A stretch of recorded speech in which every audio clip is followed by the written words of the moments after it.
¿Qué tal este tema?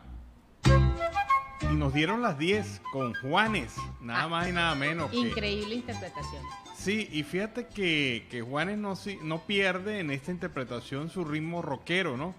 Mantiene sus líneas rockeras, pero se escucha de verdad bastante apropiado el tema. El tema no salta, no descasa al cantante. Está el cantante, el tema y su música unidos y suena muy bien. Bueno, con este tema iniciamos nuestra edición de la tarde del día de hoy de Venezuela Siempre, Siempre Venezuela. Como siempre, llevándoles a ustedes información, comentarios, noticias, música, entrevistas, todo lo que tiene que ver con Venezuela y su migración a lo largo y ancho del mundo. Esto lo hacemos con mucho cariño, mucho respeto para todos ustedes, llevándolos a través de esta señal 1160 AM Radio San José de Cúcuta y otras emisoras que se conectan con nosotros. Buenas tardes, Nancy, ¿cómo estás? Buenas tardes, Alan, y buenas tardes a toda esa amable audiencia que está ahí en ese dial, en el 1160 Radio San José de Cúcuta, de nuestras redes sociales oficiales. Síguenos en Facebook, en Siempre Venezuela Radio, en Instagram, @Siempre Venezuela Radio, y en Twitter, @Siempre Venezuela, y en la página web www.siemprevenezuelaweb.com, en enlace con Radio Delfín 1060 AM y La Voz del Río Arauca 1110 AM. Saludamos en el Control Master a Alex Meneses, a Robinson Cárdenas, a Roberto Alexis Rojas, a Lance Peralta con Registro Nacional 0715, y quien les habla, Nancy Pacheco con Registro Nacional 0713, el Colegio Nacional de Periodistas Seccional Norte de Santander. Bienvenidos a esta primera ronda informativa en Siempre Venezuela, Venezuela es Noticia. Bueno, y contamos horas antes de que se produzca una decisión definitiva en el caso de Alex Saab. Ya en la recta final, pues ese lapso que tiene como máximo la Corte Constitucional de Cabo Verde se vence mañana. Y bueno, deberíamos tener entonces información a más tardar mañana. Puede ser hoy mismo, pero tal y como están las cosas, tal y como veo yo las cosas, el tribunal se ha agotado todo su tiempo. Sí, o sea, no tenemos todavía ningún tipo de pronunciamiento. Sí, pero ahí está. Todo indica que Cabo Verde ha superado todas estas presiones, toda esta tensión, todas estas embestidas en relación a la extradición de Alex Saab a los Estados Unidos. Tanto que quienes quieren que sea extraditado como que quienes lo defienden y adversan la extradición. La espera ha sido larga y cualquiera sea la decisión será noticia. Esta situación de Cabo Verde con respecto a la extradición de Alex Saab a los Estados Unidos ha generado al país no más de una molestia. El equipo de abogados de Alex Saab prácticamente ha denunciado todo el sistema jurídico de Cabo Verde, ha denunciado prácticamente violación de derechos humanos, ha inventado cualquier cantidad de excusas con tal de retardar el proceso, colocarles trabas a la rueda de la justicia en Cabo Verde. Y esto pues ya llegó final, no hay más para dónde jugar. La decisión del tribunal tiene que ser efectiva y se extradita o no se extradita, eso es lo único que dice. Y entiendo yo que las autoridades norteamericanas simple y llanamente están esperando la orden de extradición para ejecutarla y la van a ejecutar de la manera más rápida posible. Entonces ahí queda el caso de Alex Saab. ¿Y por qué Alex Saab es tan importante? Lo hemos dicho repetidas veces. Se le ha acusado a este empresario colombiano de ser el testaferro de Nicolás Maduro. Él ha dicho que él no se va a negar a cooperar con las autoridades de los Estados Unidos. Una de sus últimas declaraciones ha sido esta. Pero sabemos que una cosa se dice cuando se está en este proceso y otra cosa se dirá cuando ya está bajo presión. Claro, cuando ya esté en el territorio norteamericano. Una cosa es una cosa y otra cosa es otra cosa. Entonces, bueno, pasará a ser Alex Saab el mejor cantante y cantará las mejores canciones al estilo Pavarotti, o lo hará o será el mejor cantante del gol, o lo hará como Juanes.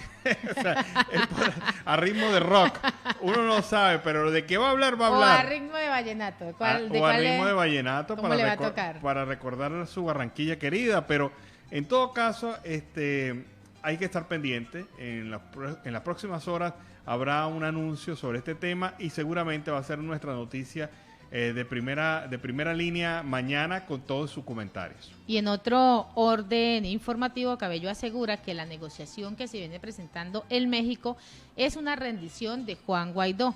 Pues con este proceso, el vicepresidente del Partido Socialista de Venezuela, Diosdado Cabello, ha señalado que recién comenzando este proceso de negociación entre el gobierno y la oposición, pues es una rendición incondicional. Aseguró que la oposición se va a levantar de la mesa de esta negociación en México debido a que ellos terminan peleados. Se lo estoy diciendo hoy. Esto es lo que está reiterando Diosdado Cabello durante su programa con el Mazo Dando. Cabello también agregó que la oposición inicia con fallas la negociación debido a que no invitaron a otras partes como María Corina Machado. Ante esto realizó una pregunta: aquí en Venezuela, ¿cuántos toletes hay? ¿Cuántos toletes hay? El que se esté presentando en esta rendición incondicional, pues ahí estoy haciendo referencia en este diálogo. Es Juanito Alimaña. Bueno, de Diosdado Cabello se puede esperar cualquier cosa. Y bueno, lo hace, él siempre busca titulares de prensa porque como se ve rezagado dentro del los toletes en los cuales está dividido el PSUV, él tiene un tolete significativo pero no mayoritario. Entonces él a través de la prensa, de hacerse mediático, ha querido pues recuperar ese prestigio y ese control del partido. Pero no, señor Cabello, ahí nadie se va a levantar de la mesa. Quizás a lo mejor se levanten ustedes cuando se le apunte a exigirle mayor democracia en Venezuela, participación, el tema electoral. Cuando se empiezan a hablar de los temas duros, pues yo estoy muy seguro que ustedes van a ser los que se van a pretender levantar de la mesa. Pero también lo vaticino hoy, recuérdenme, como dice Diosdado Cabello. Para la historia. Para la historia, son ustedes los que están, los que van a capitular al final, porque la rueda de la historia no la pueden parar. Esto es definitivo, esto es claro. El país necesita soluciones y ustedes han sido incapaces durante 23 años de ofrecerle al país algo diferente. Ya agotaron los recursos, agotaron la paciencia, destruyeron a la sociedad venezolana. Hay que empezar a reconstruir y ustedes están allí de más, definitivamente. Y en Siempre Venezuela Siempre, vamos con el primer reporte de nuestro corresponsal Carlos Uzcategui, El Miura. Saludos cordiales, una feliz tarde para todos desde el departamento de La Guajira. Carlos Uzcategui, El Miura, la voz del Caribe, para el programa Siempre Venezuela Siempre. Un saludo cordial a nuestros buenos amigos Alan Peralta, Nancy Pacheco y a ese gran equipo de producción. Atlántico Caribe. Bajó a 7.2 metros el calado del canal de acceso al puerto de Barranquilla. Bogotá anuncia creación de un comando de policía y migración. Tribunal reduce condena contra el exalcalde de Bogotá, Manuel Moreno Roja, por carrusel de la contratación. Fondo de Adaptación iniciará proyectos de vivienda en Uribia y Manaure. Pueblos indígenas de la Sierra de Nevada trabajaron 13 años para solicitar declaratorio de patrimonio inmaterial. Desde el año 2008, las comunidades de los 4 pueblos indígenas de la Sierra Nevada de Santa Marta, Alhuaco, Huiva, Coguis y Cancuamo iniciaron todo un proceso para definir la hoja de ruta que les permitió la elaboración del Plan Especial de Salvaguardia, el PES, que permitió que la Organización de las Naciones Unidas, UNESCO, aceptara la postulación del sistema ancestral a la lista representativa del patrimonio cultural inmaterial de la humanidad. Fundación Bacter y UNICEF invierten 1.5 millones para mejorar acceso al agua potable en La Guajira.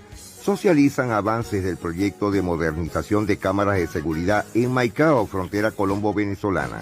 Fuerte incendio consumió 6 cabañas en el sector de los Barrancones de Dibuya. 6 cabañas consumidas en su totalidad dejó un grave incendio registrado en la noche de este miércoles en el municipio de Dibuya, en La Guajira. Joven de 24 años se electrocuta mientras realizaba labores de panadería en Albania. Identificado hombre asesinado a las afueras de Maicao, era natural de Antioquia. Ejército Nacional de Colombia incautó 2.266 botellas de licor de contrabando proveniente de distintos países. Ataque a bala deja 2 personas heridas en la población de Maicao. Ministerio de Salud destaca registro de 0 casos de COVID-19 en varios departamentos. Contraloría abre proceso de responsabilidad fiscal con un contrato de 70.000 millones del Ministerio de Tecnología. Se inició en Fonseca, La Guajira, recolección de firmas para aspiraciones a presidencia de Rodolfo Hernández Suárez. 4 admitidos para conformar la terna a la rectoría de la Universidad de La Guajira. Centro Nacional de Huracanes emite alerta de huracán sobre la tormenta tropical Grace. Municipios de la costa atlántica avanzan en la unificación de etapas de vacunación. Gobierno y sindicato presentan acuerdos para beneficiar a servidores públicos. Alerta por alta probabilidad de la niña en la costa Caribe, fenómeno. Identifican a 4 estructuras criminales tras invasión de predios en la costa atlántica. Colombianos en Afganistán serían evacuados en un vuelo de los Estados Unidos. Director del Aerocivil visitó el Cortizó tras polémicas por falsas PCR. Cae cargamento de 600 kilos de cocaína en Villa Campestre. Mercenarios colombianos relataron cómo asesinaron al presidente de Haití. Dentro de la reforma tributaria son 300 proposiciones que tiene. Ordenan detener al gobernador del Cesar por presuntas irregularidades en el país. Se trata de Luis Alberto Monsalvo Yeneco. Armas traumáticas se robaron 45 en el norte de Barranquilla. Funcionarios de empresas no asisten a debate por alza de tarifas de energía en el Congreso de la República. Jurisdicción Especial de Paz no recibirá versión de Mancuso por magnicidio de Gómez Hurtado. Manos Visibles abre convocatoria para líderes afro e indígenas. La exministra Paula Moreno lidera la iniciativa. En la costa entregará 35 becas. Semana de la Persona Mayor se celebrará de manera virtual en el departamento. Se busca fomentar la autonomía de esta población. Bajan condena a Samuel Moreno de 30 a 25 años de cárcel. A segunda votación, Congreso da paso a regulación de uso de un adulto del cannabis. Con 14 votos a favor y 6 en contra, la Comisión Primera de la Cámara de Representantes le dio a la iniciativa votación ordinaria. Hoy jueves, varios barrios de Barranquilla y la costa atlántica estarán sin energía. La interrupción del servicio será por cambios de postes, poda de árboles y mantenimiento de redes. Hoy se cumplen 32 años del magnicidio de Luis Carlos Galán, el político al que la violencia silenció. Colombia crecería este año en más del 7%. Corte daría vara a la ley de borrón y cuenta nueva. En la población fronteriza de Maicao, tres colegios entregaron el fondo de adaptación. Habitantes en condición de calle recibirán atención integral en Riohacha, La Guajira. Más de 4.000 familias recibieron ayudas alimentarias en Mingueo, La Guajira. Equipo de Albania lidera torneo sub-17 de Difútbol en su fase departamental. Contratista de la empresa de energía eléctrica de aire fue agredido por ciudadano en distracción. Mesa técnica se realizará en Dibuya para tratar tema de erosión costera. En avance, obra de placa huella para mejorar vía de Pozo Hondo en Barrancas, La Guajira. En el Magdalena, el COVID mató a 3 personas e infectó a otras 151 en el Magdalena. Se mató turista al lanzarse de un 9º piso del hotel de Camerón.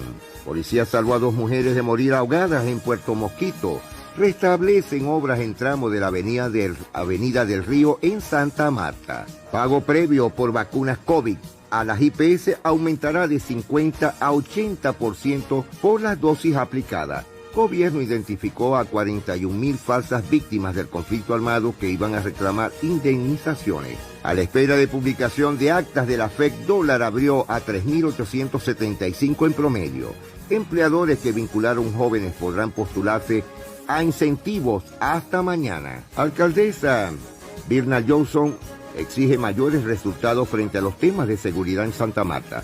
La alcaldesa de Santa Marta, Birna Lizzie Johnson, reiteró su llamado tanto a la Policía Metropolitana como a la Fiscalía General de la Nación y a los jueces de la República para que produzcan mayores resultados frente a los temas de seguridad que inquietan a los samarios. Nueva modalidad, mujeres al volante en busetas de Santa Marta, anuncia el SEC.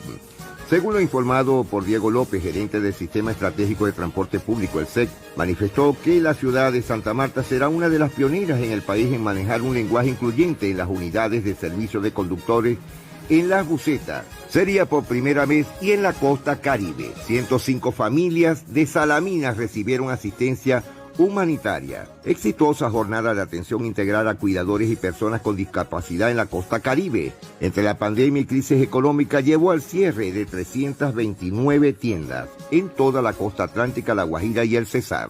Entre el Magdalena y la costa Caribe, La Guajira, más de 5.300 pasaportes fueron expedidos durante el año 2021. Y en toda La Guajira, en todo el Magdalena, el Cesar y por supuesto en la costa Caribe, edificaciones abandonadas ameritan urgente una intervención. Señores, nos despedimos por el momento. Carlos Ucategui, el Miura, la voz del Caribe para el programa Siempre Venezuela, Venezuela Siempre.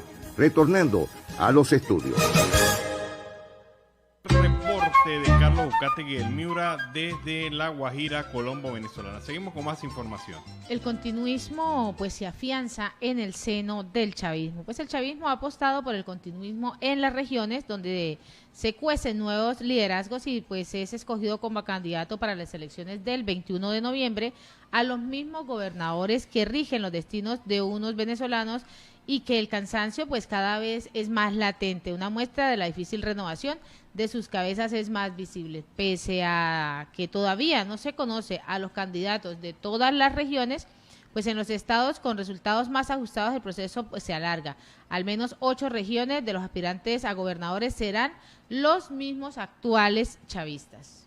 Bueno, pero recordemos que hay 6 gobernaciones que sus gestiones como gobernadores fue tan mala que el mismo PSUV votó en contra de ellos, la misma base chavista votó en contra de ellos y logró desalojarlos, como la ministra de Educación, Yelice Santaella, que de verdad ha sido duramente criticada en los medios de comunicación, en las redes sociales.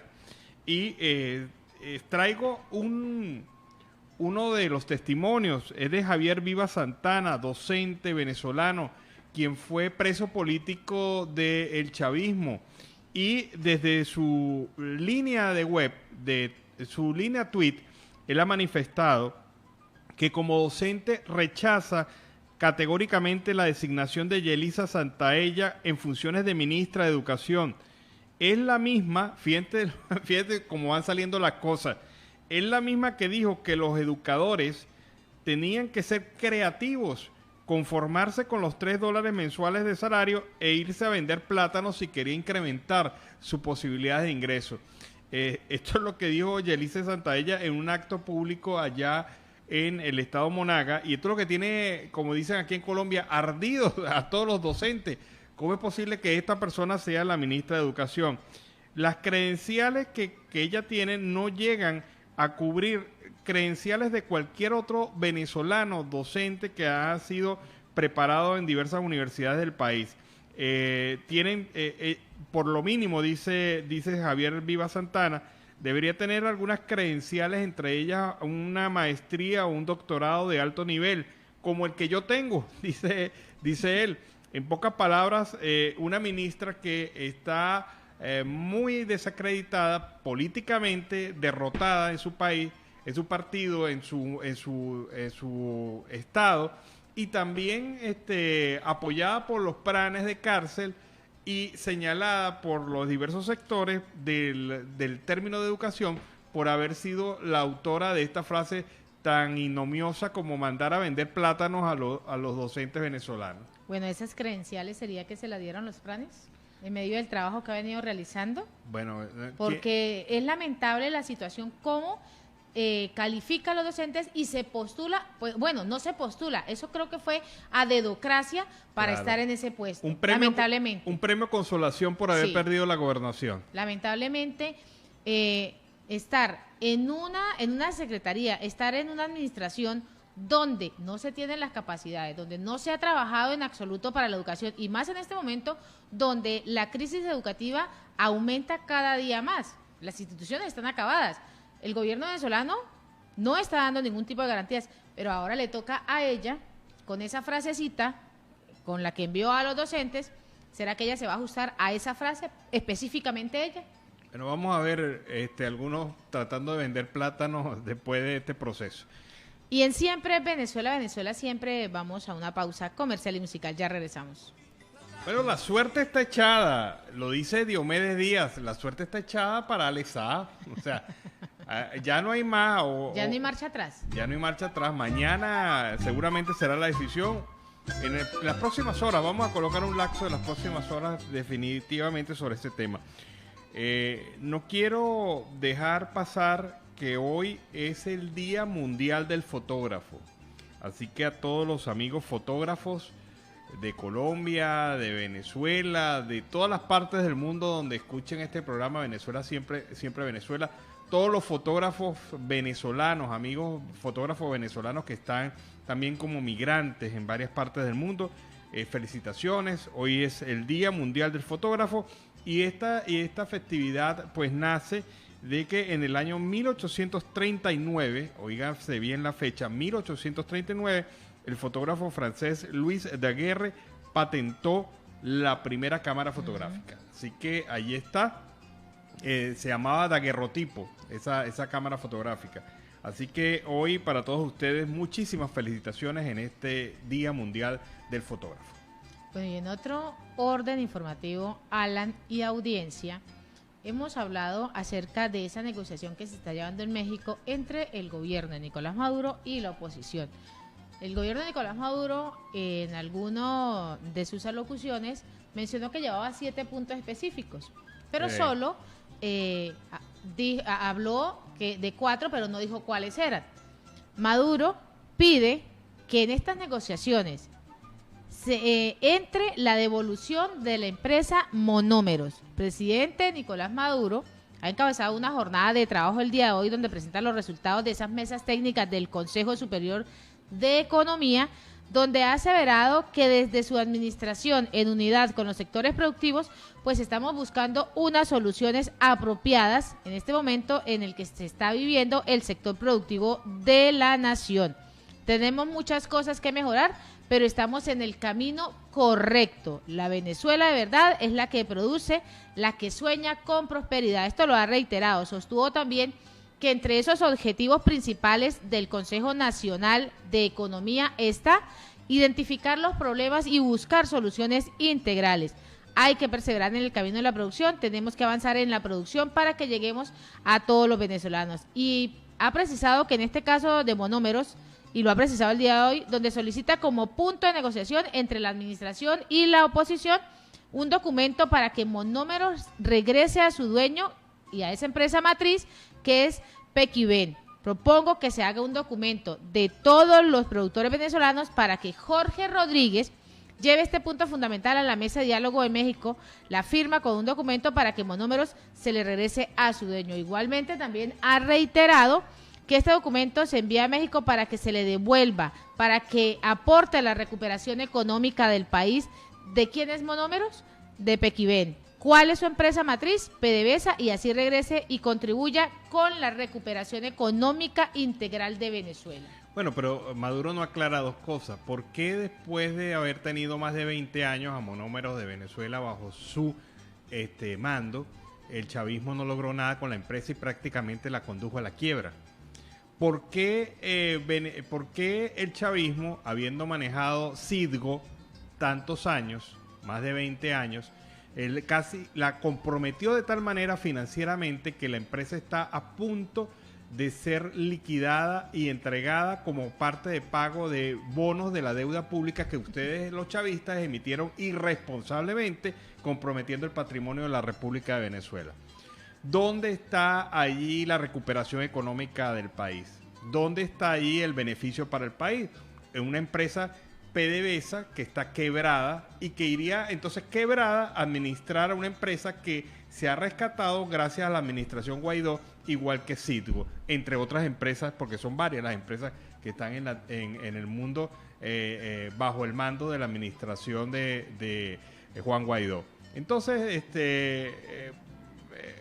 la única respuesta que se le puede dar a Maduro cuando él dice yo quiero Monómeros, hay que decirle, no quiere pollo.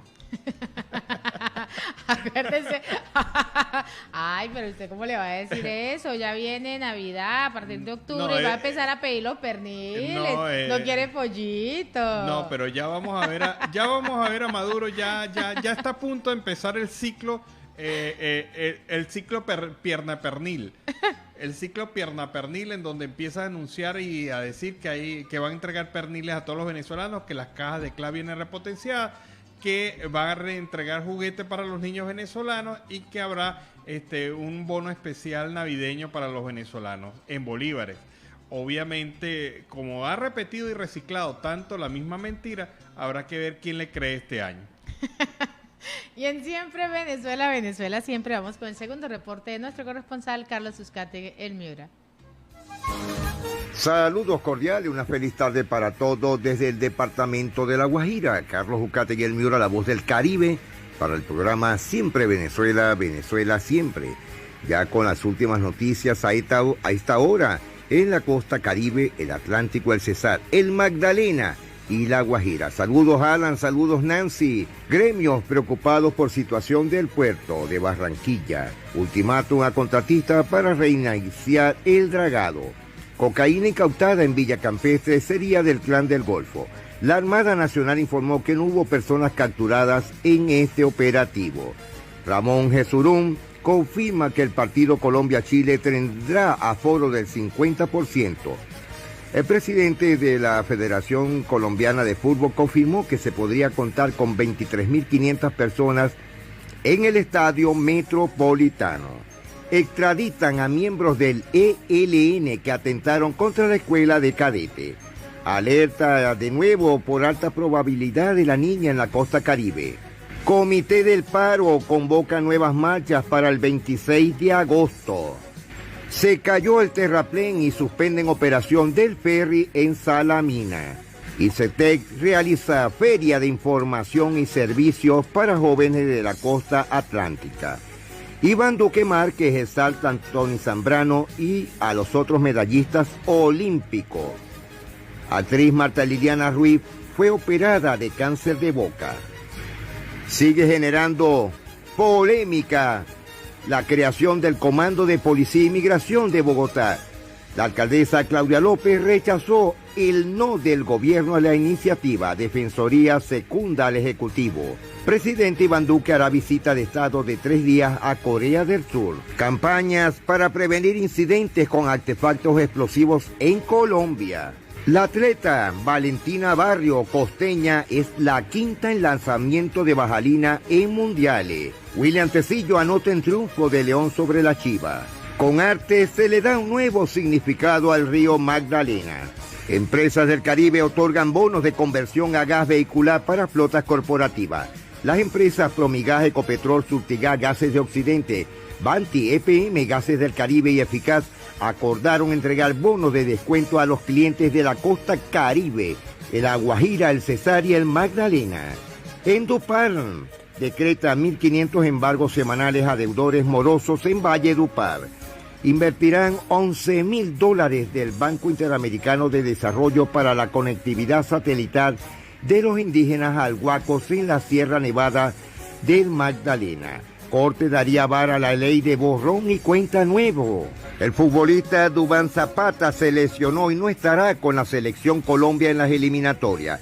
El delantero del Atalanta de Bérgamo y la selección Colombia, Duván Zapata, sufrió una lesión en su rodilla derecha que lo dejará por fuera en las canchas durante 3 semanas. Personería de Riohacha, La Guajira, pide al alcalde José Ramiro Bermúdez que solucione problemática por el paro en el basurero municipal. Desde este jueves, desde hoy, se aplican las segundas dosis de vacuna de Pfizer en La Guajira. Cayó otro presunto implicado, le pusieron los ganchos en el millonario robo en joyería de Montería. Juanes actuará en la gala de los Big Boas Latinos de Miami. Alias Manolo seguirá en la cárcel, había apelado decisión del juez de garantía. Este fin de semana el minitenis recibe a los pequeños talentos de la raqueta en Barranquilla. Extraditan a los Estados Unidos a Alexander Montoya Usuga, primo de alias Otoniel. Insólito polémico, a alias Machete del Clan del Golfo lo capturaron en una iglesia justo antes de casarse.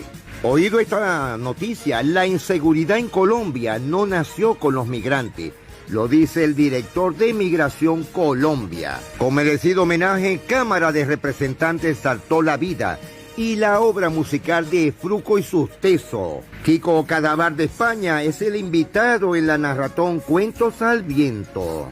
Gobernación de la Costa Caribe invita a fomentar la autonomía de los adultos mayores. Según el DANE, Santa Marta es la ciudad más costosa de Colombia. Víctimas reciben cartas de indemnización en jornada de Santa Marta. El Magdalena y la costa atlántica están incomunicados por la erosión de Salamina.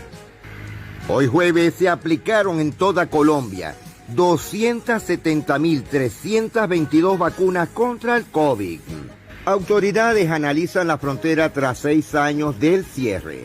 13 familias afectadas por las lluvias en Media Luna en el Magdalena. Un total de 13 familias resultaron afectadas por fuertes lluvias registradas durante la noche del miércoles y la madrugada de este jueves en el corregimiento de Media Luna, jurisdicción del municipio de Pibijay. En Santa Marta se inicia la reposición de adoquines en parques del centro histórico de la ciudad.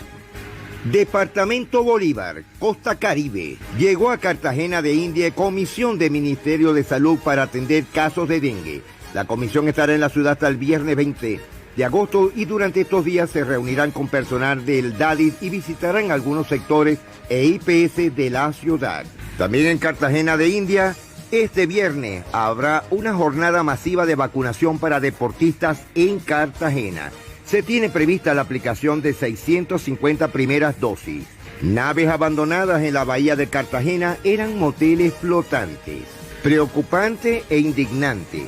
Mujeres embarazadas de Valledupar no se están aplicando la segunda dosis contra el COVID-19. Contralor General desplazó a la Contraloría Departamental del Cesar de la vigilancia del Centro Cultural. La presentación de Churo Díaz fue un error por las aglomeraciones, lo dice el presidente del Festival Vallenato en Guitarra. Se estrena en Televisora Nacional El Hijo del Cacique, la serie basada en Martín Elías. Revelan video cuando presuntamente cargaban con cocaína avioneta del esposo de Azcarate. El video es de una cámara de seguridad de uno de los hangares de lo que parece ser el aeropuerto de Guaymaral en Bogotá. El proyecto de transformación digital es necesario, lo dice la AMI, que es la Asociación Colombiana de Medios de Información. AMI dio a conocer un comunicado en lo que explica los beneficios de la convocatoria del MICTIC. Y ya para finalizar, lo que está sucediendo actualmente en muchos municipios del sur de La Guajira. Cada vez que truena, se va el gas. Si cae un rayo, se va el agua. Si llueve, estamos 2 o 3 días sin luz. Si relampaguea, nos quedamos sin internet. Grave problema que tenemos con la empresa Aire en La Guajira. Y estamos hablando de 15 departamentos. Esperemos que pronto subsanen esta grave situación que tenemos en los municipios del sur de La Guajira. Señores, nos estamos despidiendo ya del programa a esta hora. Carlos Ucategui y el Miura, la voz del Caribe, para el programa Siempre Venezuela, Venezuela Siempre. Señores, 1000 bendiciones para todos. Bueno, le faltó a Carlos Ucategui, y si truena, chocan los carros cerca de la casa. Porque hubo un incidente cerca de tu casa, ¿no, Carlos Ucategui? Bueno, seguimos acá en Venezuela Siempre, Siempre Venezuela. Y tras 2 años en el exilio, así fue el regreso de Tomás Guanipa a Caracas. Pues el día de hoy, en la tarde de hoy, pues se dio a conocer este regreso del secretario general del partido opositor Primero de Justicia, Tomás Guanipa, a Venezuela. Su llegada se realiza tras haber estado más de 2 años en el exilio debido a las persecuciones de la dictadura de Nicolás Maduro. Tomás Guanipa participó en un evento de campaña encabezado por el precandidato de la gobernación del estado Miranda, Carlos Ocariz, en Petare. De que hay que ese regreso de Tomás Guanipa en Caracas pues ocurre luego de la renuncia a su cargo como embajador, como opositor de Juan Guaidó en Colombia, para incorporarse a las negociaciones en México con la mediación de Noruega. Bueno, y evaluar la lucha contra la violencia de la mujer es un efecto complejo en Venezuela, es una misión bastante compleja. Así lo dice la investigación realizada por la Fundación Acceso a la Justicia, que ha señalado que esta condición de la mujer venezolana se ha venido depauperando debido no solamente al aspecto económico y al aspecto social de la propia crisis venezolana, sino también a la tensión que dentro del seno familiar generan estos elementos, es decir, la pobreza, la falta de expectativa, el empobrecimiento general social y económico de la población venezolana está afectando mayoritariamente a la mujer dentro de la familia, porque se convierte así en víctima de violencia cuando un hombre intenta, pues, de alguna manera expresar su rabia, su molestia por las condiciones y encuentra en la mujer el objeto para poder desahogar esa ira. Esta condición está siendo estudiada por esta organización y ha venido manifestándose en un informe denominado Mitos y Realidades de la Violencia contra la Mujer en Venezuela, historia de otro fracaso de Poder Judicial, en donde se señala también que los órganos e instrumentos para poder de alguna manera defender los derechos de la mujer se han venido a menos durante esta gestión del gobierno de facto, porque no tienen el apoyo económico, no tienen la asesoría adecuada y se ha venido cerrando poco a poco esta posibilidad de defensa de la mujer. Supimos recientemente un caso en el estado Táchira en donde una mujer que tenía una medida de alejamiento de su expareja llega a la casa de manera violenta, forza las puertas de la casa y maltrata a la mujer, y cuando la policía interviene, a quien se lleva detenida es la mujer. A la mujer, cuando la verdad es que ella tenía en sus manos una orden de alejamiento de esta persona que la ha convertido en víctima en reiteradas oportunidades y ahora nuevamente la convierte en víctima. Y en Siempre Venezuela, siempre queremos agradecer en esta primera hora la participación de Radio Delfín 1060 AM, de Control Master, a Robinson Cárdenas, a nuestro corresponsal Carlos Uzcategui. Vamos a una pausa comercial y musical, ya regresamos. Bueno, y era Carlos Baute y Juan Monguín quienes interpretan el tema Y te pido perdón. Con este iniciamos la segunda hora de nuestro programa Venezuela Siempre, Siempre Venezuela, a través de esta señal. Seguimos en Siempre Venezuela, Siempre es noticia, a través de este dial 1160 Radio San José de Cúcuta. Recordarles que nos sigan en Facebook, Siempre Venezuela Radio, en Instagram, @Siempre Venezuela Radio, y en Twitter, @Siempre Venezuela, y en la página web www.siemprevenezuelaweb.com, en enlace con la voz del Río Arauca 1110 AM, la voz de la Gran Colombia 1400 AM y Aruba Estéreo 91.5 FM. Seguimos con más información. Bueno, hay dos notas de verdad bastante preocupantes. La primera es en el río Orinoco, frente a la zona de las empresas básicas ferromineras y de hierro, de Sidor. El muelle de Ferrominera en Puerto Ordaz, ese es un muelle que yo conozco, es un muelle que tiene en promedio 15 metros de alto por encima del nivel del río. Resulta que en este momento me están enviando una fotografía y en este momento el nivel del río Orinoco está prácticamente sobrepasando ya el muelle. Es decir, que hay una situación de inundación bastante seria y yo me imagino este sector de Puerto Ordaz que se encontraría afectado por una inundación del río Orinoco, pero yo me imagino aguas abajo en el delta del Orinoco, donde prácticamente se viene a descargar con toda la fuerza el río Orinoco y el río Caroní. Esta condición debe estar planteándose una emergencia en la zona debido a las fotografías que estamos viendo de cómo está la inundación allí. Muy amablemente, colaboradores del programa nos han hecho llegar estas fotografías para que estemos pendientes y alertemos a la comunidad nacional e internacional sobre lo que está pasando con el río Orinoco y las fuertes lluvias que se están viviendo en esta zona del oriente de Venezuela. Y es que hablando de ese tema, en el río Caroní sigue la alerta y sigue subiendo. Y en este sector, específicamente de Los Monos, del municipio Caroní, sigue subiendo su nivel. Radio Fe y Alegría Noticias pudo constatar en la tarde de hoy que las viviendas que se encontraban secas ya empezaron a sufrir las diferentes filtraciones por este colapso de las tuberías de agua. La señora Carmen Guzmán ha relatado que desde el día domingo, pues el río se metió a su casa, tuvo que salir con sus hijas, estamos al frente de unos vecinos, para el día de hoy ya el río se está metiendo en el resto de las viviendas. Y ante esto, pues también se ha manifestado el gobernador del estado Bolívar, Justo Noguera, donde ha informado que este nivel ha subido y que se ha declarado una alerta de emergencia. Esa alerta ya está activada en el día de hoy. Claro, es que es impresionante la fotografía. Sí. Ustedes no pueden imaginarse un muelle que normalmente está 15 metros sobre el nivel del río y en este momento se encuentra casi prácticamente a la par del río. El río casi que lo desborda. Es una condición de seguridad que se está viendo para la población de Puerto Ordaz, de Ciudad Bolívar, de Cancara del Orinoco, de todas estas zonas que están aledañas al río Orinoco, el principal río de Venezuela.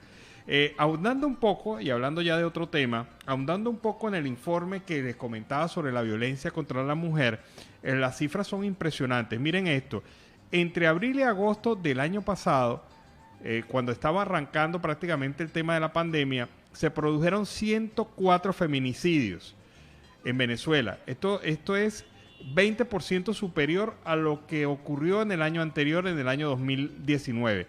Pero en los primeros 6 meses de este año, del 2021, en Venezuela se han documentado 125 feminicidios. Es decir, que lo que ocurrió el año pasado ya está superado en este año en su cifra. 104 feminicidios el año pasado, 125 ya este año, en lo que va de año, y todavía el año sigue rodando en Venezuela. Y es parte de la preocupación, lo que explicaba el informe, la misma situación país está generando que el hogar se está volviendo inseguro para la mujer y para la familia en general, porque la violencia contra la mujer también deriva en violencia contra los niños, en violencia contra los componentes que integran un hogar, precisamente por las condiciones económicas y sociales que vive el país, y habla también de la salud mental de muchas familias venezolanas en estos momentos. Y existe una pregunta en este momento, ¿reconciliados? Pues son los tuits entre La Cava y Bielma Mora tras las primarias del PSUV. Los dirigentes chavistas José Gregorio Bielma Mora y Rafael La Cava protagonizaron en semanas recientes una riña de cara a estas elecciones del Partido Socialista Unido de Venezuela, en las que finalmente pues resultó ganador La Cava. Durante su campaña, Bielma Mora afirmó que Carabobo era un pueblo sumergido en el abandono. Suplica ser atendido y tiene nunca ser más traicionado. Además, prometía la transformación de la entidad central gobernada por el porteño, pero La Cava, al parecer, prefirió ignorar los comentarios en su contra lanzados por el exgobernador del Táchira. De manera inteligente, pues guardó silencio, aunque el mismo día de esas elecciones internas, Bielma Mora denunció que los seguidores intimidaron a sus seguidores mientras votaban. Bueno, pero tal vez eso corresponda con lo dicho por la flamante nueva ministra de Educación, quien en un momento, cuando estaba en campaña oficial para postularse nuevamente como gobernadora del estado Monaga, dijo una frase que quedó grabada en video, y esa frase es la siguiente: prefiero un ladrón que un traidor. Así que eso habla de la ética que maneja esta flamante ministra de Educación del régimen madurista. Esa es lamentable la situación que se viene presentando.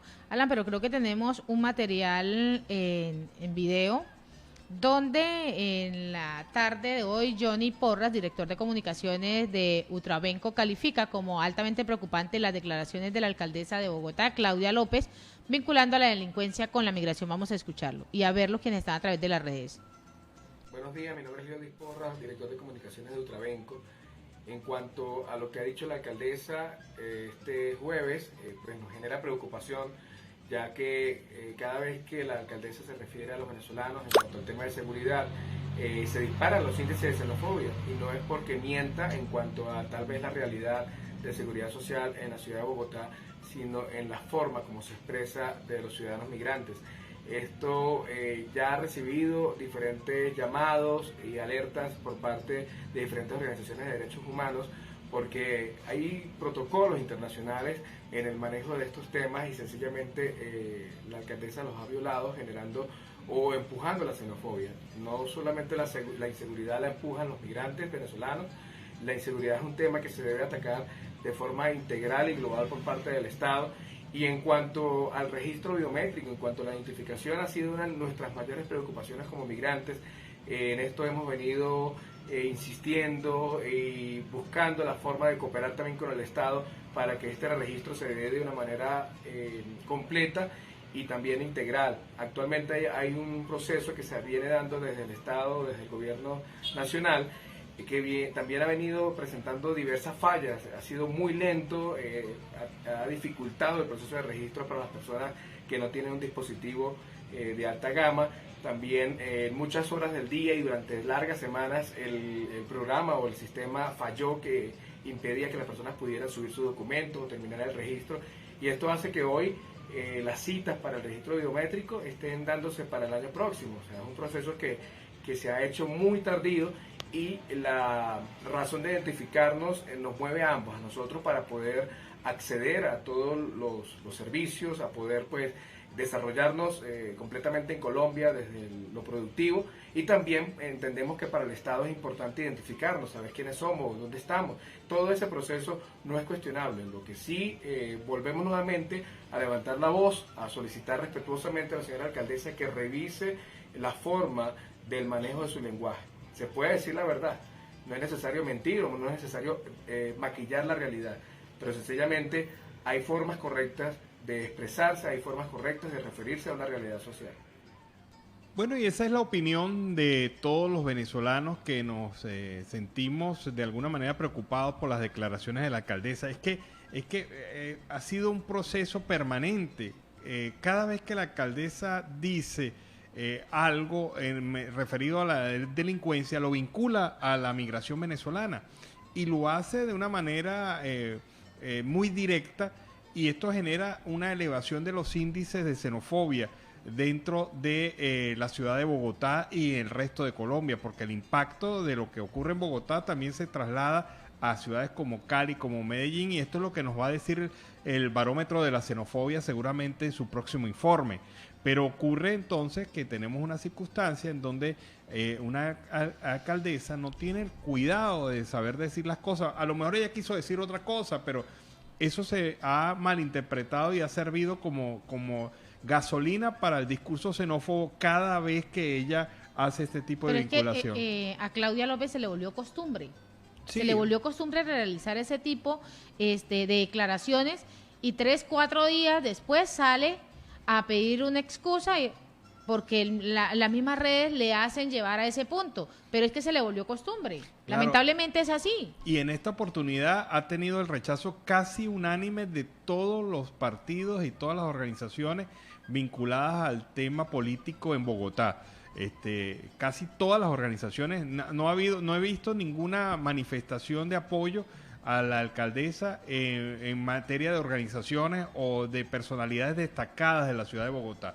Así que tiene que revisar muy bien su actitud ciudadana alcaldesa de Bogotá, porque esto pues es alimento, es gasolina para el discurso y el pensamiento y la actuación xenófoba. Y la Embajada de Venezuela en Colombia pues emitió un comunicado el día de hoy en rechazo de esas declaraciones ofrecidas por la alcaldesa de Bogotá, Claudia López, sobre la creación de un comando contra criminales de población migrante en la ciudad de la cual ella está dirigiendo. Con profunda preocupación manifestamos nuestro rechazo a las declaraciones públicas de la señora alcaldesa de Bogotá, Claudia López, según las cuales promueve la creación de una supuesta comisión interinstitucional para la persecución de la criminalidad causada por las personas extranjeras, en clara alusión a la migración venezolana que residen en esta ciudad. Esto es lo que reza este comunicado. Bueno, y Lucas Gómez, gerente de Fronteras de Colombia, también ha fijado su posición sobre este tema, rechazando las declaraciones que califican como xenófobas de la alcaldesa de Bogotá, Claudia López. Bueno, desafortunadamente nos va a tocar repetir una y otra vez que todos los días son buenos para decir que la criminalidad no tiene pasaporte. Aquí no hay que buscar excusas ni buscar explicaciones, no tiene ningún sentido crear comandos especiales para perseguir a migrantes por temas de seguridad. Queremos ser muy enfáticos en eso, queremos reiterar que la política del gobierno nacional, pero que siempre hemos promovido como una política de Estado que trasciende esta administración y que incluye a las entidades territoriales es una política fraterna, basada en la hermandad, basada en la solidaridad y en el respeto y protección de los derechos humanos. Así, el Estatuto Temporal de Protección ha sido celebrado como una medida valiente que no estigmatiza, y seguiremos siempre, siempre recordando que todos los días son buenos para decir que la criminalidad no tiene pasaporte. Efectivamente, la criminalidad no tiene identidad, no tiene nacionalidad. El que es criminal. Y de este programa también hemos dicho repetidas veces, si hay un venezolano o una persona de origen venezolano que esté involucrado en delitos o en faltas contra el régimen de este país, hay que sancionarlo, hay que castigarlo. Y somos los primeros que aplaudimos esa acción. Pero se debe hacer por las vías y por los canales de ley, los canales regulares. Y esto, pues, en esta posición concuerdan todas las organizaciones de apoyo a los venezolanos y a la migración venezolana en Colombia. Hay que sancionar al responsable, aquel que viene a dañar la imagen de los venezolanos en este país, porque la enorme mayoría de los venezolanos venimos a trabajar, a hacer familia, a respetar, a hacer derecho también, y esto lógicamente pues habla de otra Venezuela, de esta Venezuela que viene a contribuir con el desarrollo de Colombia, no aquella Venezuela que viene a cometer algún tipo de delito. Y en otro orden informativo, Cabello tilda a Guaidó de ladrón y afirma que algún día tendrá que pagar. Pues el primer vicepresidente del PSUV, Diosdado Cabello, ha tildado en el día de hoy a Juan Guaidó como ladrón, reconocido presidente, y dice que tendrá que pagar por los supuestos delitos que ha venido cometiendo. El acuerdo que tenía era Venezuela se convirtiera en un protector de Estados Unidos y vinieran para acá Toy Story, embajador de Estados Unidos, y eso era el plan que ellos tenían. Pero esto les ha salido totalmente mal, les ha salido totalmente con una inactitud, y pues así lo está mostrando y sigue mostrándose Diosdado Cabello ante esta situación. Bueno, pero ya va, dos cosas. Si Guaidó es ladrón, ¿por qué no lo han metido preso? ¿Por qué no lo han logrado detener? ¿O es que les da miedito meterse con alguien que ha venido trabajando y luchando por la reinstitucionalización del país y el rescate de la democracia? Si Guaidó es tan culpable, ¿por qué no lo han metido preso? Ustedes que inventan pruebas como un teléfono por ahí tirado en el monte que involucró a Freddy Guevara, o lo que hicieron con Javier Tarazona, o lo que hicieron o han hecho con otros dirigentes sociales y políticos de Venezuela. Eso demuestra que sí pueden hacerlo, ¿verdad? Pero ¿por qué no lo han podido hacer con Guaidó? ¿Será que es muy difícil demostrar eso que dicen? ¿O será que de verdad ustedes reconocen que Guaidó es el presidente legítimo de Venezuela en estas circunstancias? Es una verdad. Y además, y agregándole un poquito, el único en estos días, reciente, antier, que habló de la vuelta de Jane History a la embajada de Venezuela, de Estados Unidos en Caracas, ha sido Maduro. Sí. Maduro fue el único que ha dicho, que venga Jane History, y nosotros mandamos un representante nuestro allá a Estados Unidos. Bueno, el único que ha hablado de eso, Diosdado Cabello, ha sido su amigote y jefe y líder de su partido, el señor Nicolás Maduro. Casi nada, ¿no? Claro, entonces, ¿qué tanto opina y qué tanto dice? Vámonos a la pausa comercial y musical del momento, y al regreso, después de revisar y reflexionar, seguimos acá con más noticias en Venezuela Siempre, Siempre Venezuela. Bueno, dime cómo llego a ti. Esto lo pregunta Eric Franceschi en este tema que inicia así. Nuestra última porción de esta torta que es Venezuela Siempre, Siempre Venezuela. La parte más sabrosa, la parte del chocolate, como dice cualquiera por allí. Y seguimos con más información. Sí. ¿De cuál chocolate? Bueno, la parte del chocolate, la que más le guste.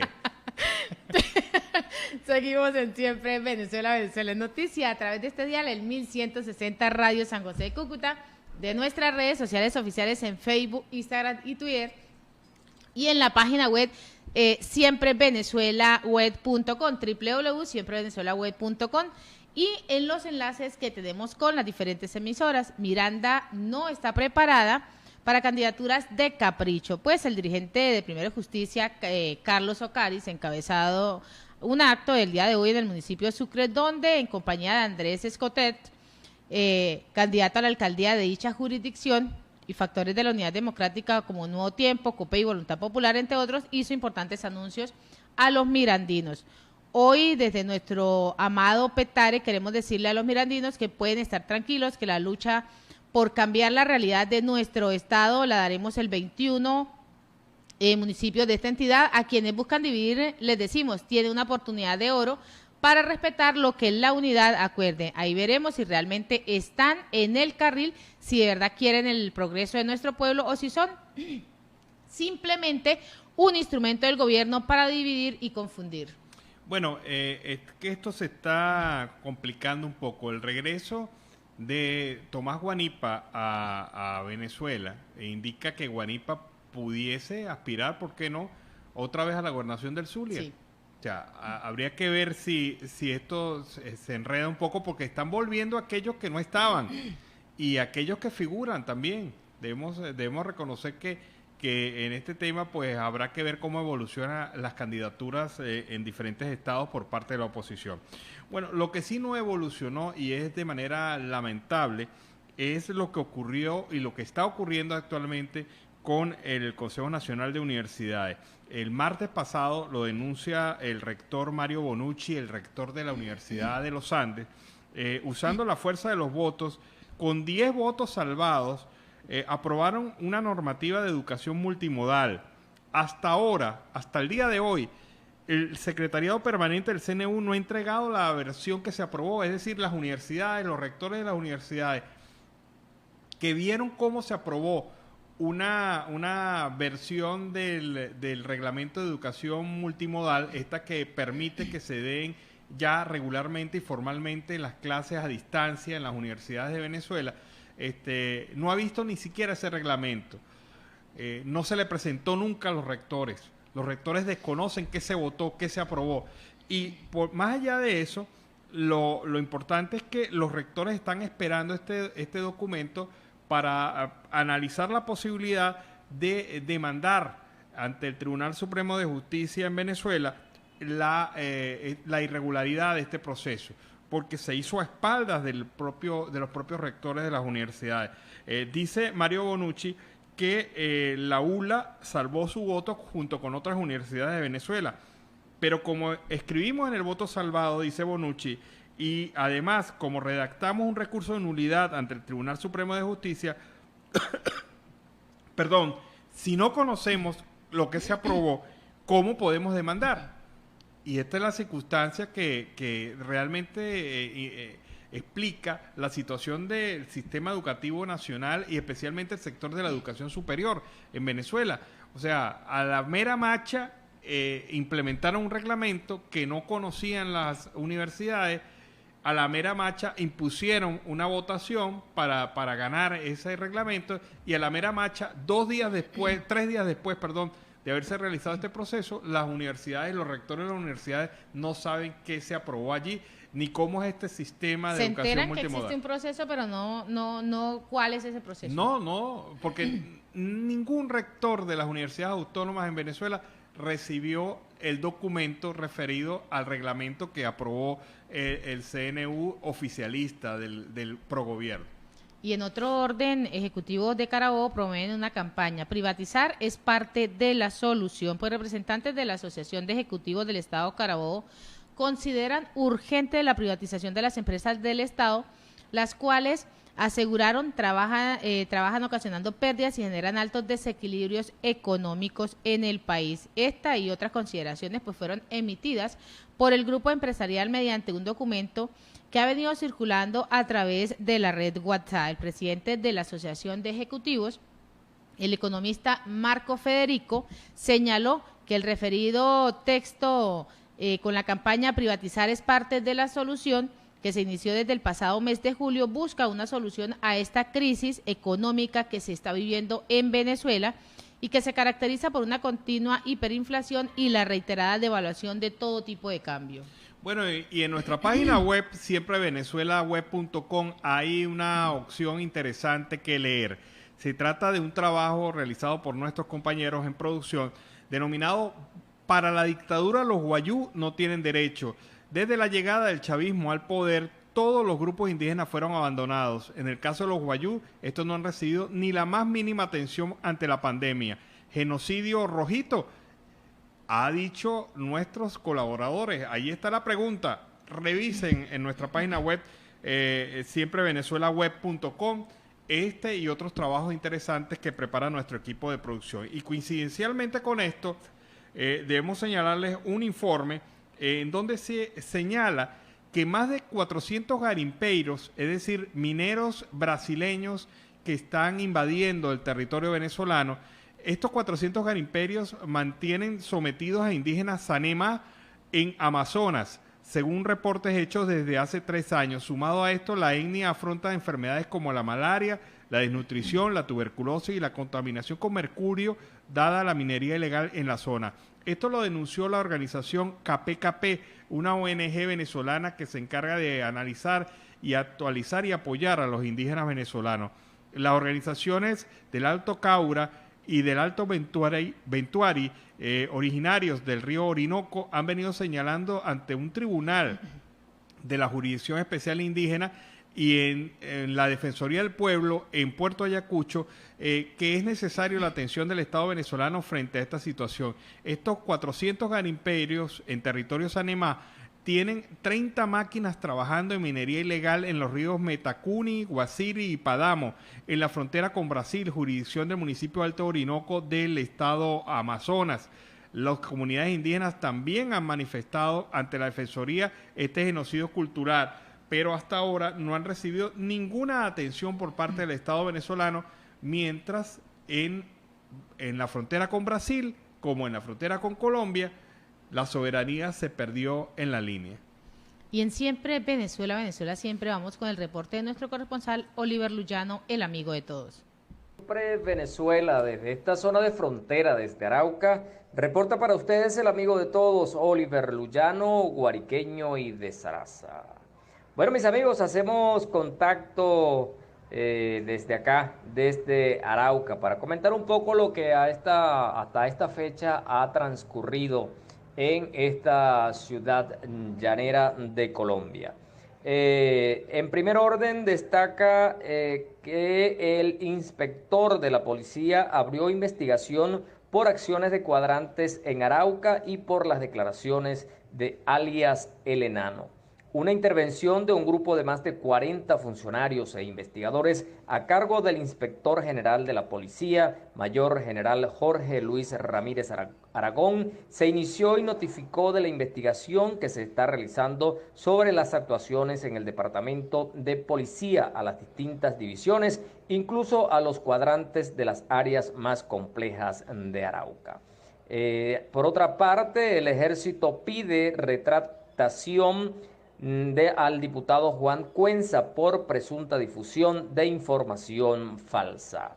Mediante un derecho de petición, la 18ª Brigada del Ejército Nacional ha pedido al diputado Juan Cuenza rectificación pública sobre afirmaciones que hizo en la Asamblea Departamental y en sus redes sociales al considerar vulnerado el derecho al buen nombre de la institución. Según el oficio radicado el pasado 13 de agosto en la Asamblea Departamental, el político liberal divulgó en redes sociales información falsa, tergiversando y equivocada que afecta el derecho a la honra y dignidad de los militares en Arauca. Programa Comparte lo que somos tiene 300 millones para beneficiarios del sector cultura en Arauca.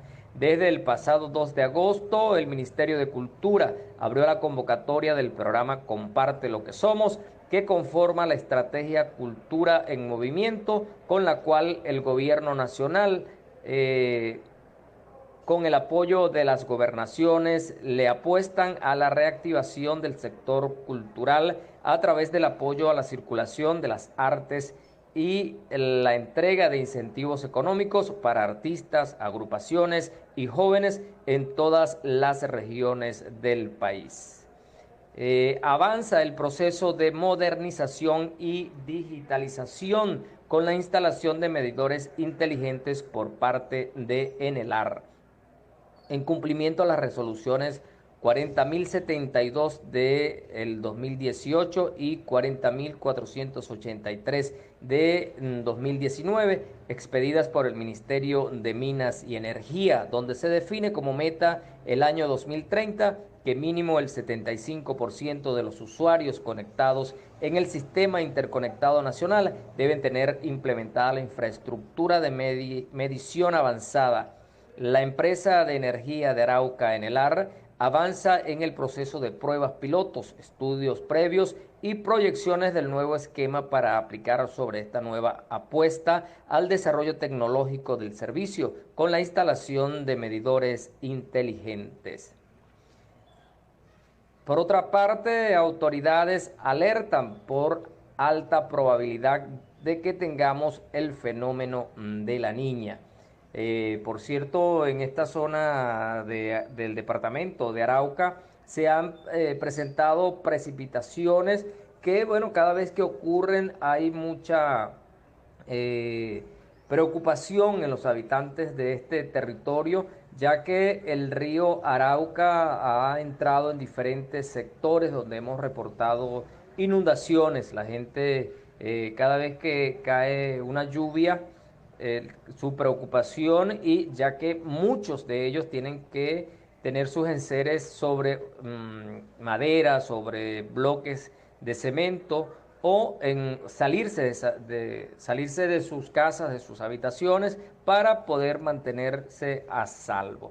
Esto forma mucha preocupación o causa mucha preocupación para los habitantes. Es importante destacar, Nancy, Alan y Gaby, que muchos de nuestros hermanos venezolanos viven en esa situación, en barrios como la cancha de los Guires, esa zona de la cancha de los Guires, en los Alcaravanes, igualmente en Brisas del Puente. Reportan muchos vecinos, muchos hermanos venezolanos que allí la están pasando muy mal porque el agua no les permite vivir en condiciones de tranquilidad. Esperan pues por una mano amiga, esperan por la atención de muchas de las organizaciones de ayuda acá en esta zona de Arauca. Por otra parte, la alerta que ha emitido el Ministerio de Ambiente y Desarrollo Sostenible indica que existe un 69% de probabilidades de que se presente el fenómeno de la Niña en esta temporada que está entrando. De igual manera, invitó a los colombianos a prepararse para la segunda temporada de lluvias que comienza a mediados de septiembre y se extenderá hasta mediados de diciembre. En gran parte del país, para esta segunda temporada podría haber lluvias entre 60% y 80% sobre lo normal en algunas regiones. Esto es, amigos, parte de las noticias importantes hasta la fecha. También cabe destacar que se ha generado una ola de violencia en esta zona que causa mucha preocupación en los habitantes de la ciudad. También, amigos, y aquí aprovecho, Alan, Nancy y Gaby, de comentar lo que está ocurriendo en Venezuela. Hubo movimiento allí en el Ejecutivo. El señor Maduro anunció ciertos cambios y ya ustedes mencionaban ese dicho de la ministra, ¿no? Que prefiere un ladrón antes que un traidor. Por supuesto, es muy poca la esperanza que ese cambio de gabinete puede traerle a los venezolanos, mientras transcurre un proceso bien importante que es la llamada campaña electoral, donde se han presentado diferentes candidatos de diferentes tendencias, y por su parte también la fracción o la oposición encabezada por el G4 o liderada por el G4 y encabezada por Juan Guaidó aún no señala, no decide, en muchas expectativas, si participan o no en ese proceso electoral. Mientras el país espera, los venezolanos en el mundo con deseos de volver a su país, soñando con un retorno lo más pronto posible. Y es lo que nosotros recogemos, Alan, Nancy y Gaby, en cada una de las entrevistas que hacemos en la calle. Es de hacer notar, bueno, que también en esta zona, volviendo a Arauca nuevamente, hemos tenido dificultades en lo que respecta a la electricidad. En la tarde de hoy, en el día de hoy, hemos estado con problemas de energía eléctrica, las fallas intermitentes, y eso acarrea también cierta dificultad con el servicio de internet. Mis amigos, desde esta zona de frontera, desde Arauca, reporta para ustedes el amigo de todos, Oliver Luyano, guariqueño y de Zaraza. Fue el reporte de nuestro amigo y compañero Oliver Luyano desde la Arauca Binacional. Y en el día de ayer, Alan, de audiencia, nuestro compañero Gustavo Azócar hablaba acerca de ese gran negocio que se viene presentando en esas 289 trochas que se presentan en el estado Táchira. Pero hoy la gobernadora Lady Gómez habla de que más de 3 millones de dólares semanales estarían ganando las mafias fronterizas en las trochas. Esto es lo que ha asegurado. Escuchemos y veamos.